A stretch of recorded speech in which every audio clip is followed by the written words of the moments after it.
And while they were there, the time came for the baby to be born. And she gave birth to her firstborn, a son. And she wrapped him in cloths and laid him in a manger, because there was no room for them in the inn. God has this messy plan, a plan to save the world, by sending his son.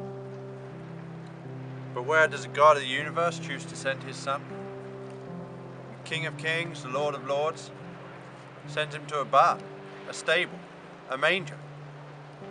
Not really a place fit for a king. But then again, Jesus wasn't any ordinary king, was he? When I say it was a messy plan, it was messy. Animals, manure, mud. Certainly not a place for a baby, a king. So why would God do that? Well, I can't tell you for sure, because the prophet Isaiah tells us that his thoughts are not our thoughts, and his ways are not our ways.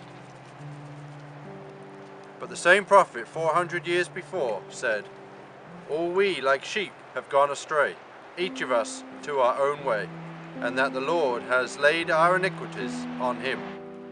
You see, Jesus came to a messy place. A barn, well, yeah, that's messy. But he came to a messy world. Why?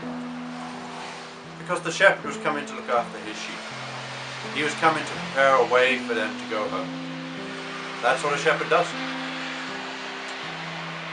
You see, he ate where the sheep ate.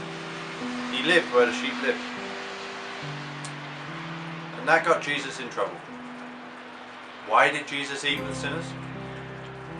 Because that's what a shepherd does. And an angel appeared to the shepherds in the field and said, "This will be a sign to you.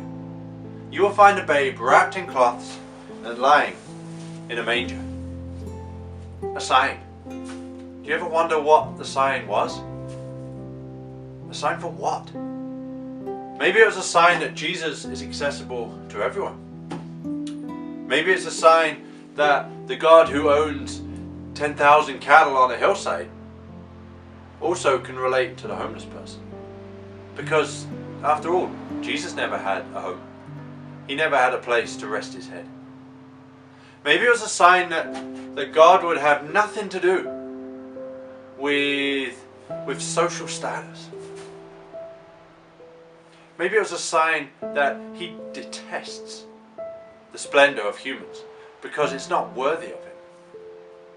Because it was a sign for us that we should follow suit. In fact, the Apostle Paul would later write that we should have the same attitude of Jesus Christ, who being in the very nature God, did not consider equality with God something to be grasped, but made himself nothing, becoming a servant, being made in human likeness.